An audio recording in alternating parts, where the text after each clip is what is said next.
yeah, I think a lot of it is like you get those rejections and right, you think like, well, if I'm getting rejected now, I'll never Mm. get better. I'll never get picked up. And that's just not what it is. It's all about like, yeah, the persistence and all of that. So I kind of take also rejection as like a challenge. So it's like, oh, you know what? I'm going to come back with something better.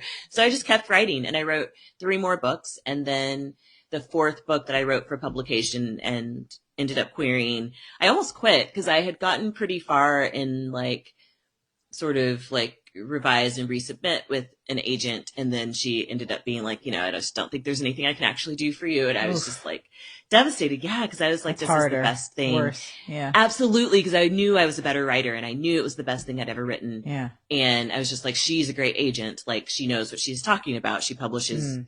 all the types of books that I want to be publishing. So I almost quit. And then I think I like took a personal day from work and I was just like, I'm just going to like, cry and kind of, maybe just send out a few more queries. And then I sent out like maybe 5 more queries. And I think I got like 4 more rejections. And then one agent was like, I would like to read this.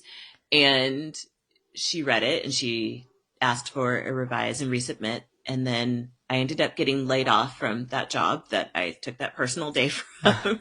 um, and I got laid off on a Friday and I Wow. didn't like the job. So it was fine. I was living in Chicago at that point, Right. and I just wasn't vibing with Chicago, like living there. And so Cold. it was so cold and I got snowed in that year. It was like a blizzard and Yeah. I didn't want to be there anymore. So then that Monday, that agent called and offered me representation. And so Wow. that ended up being my first book and we sold it like a month later, maybe when I was like driving on my way, moving back to LA. That's so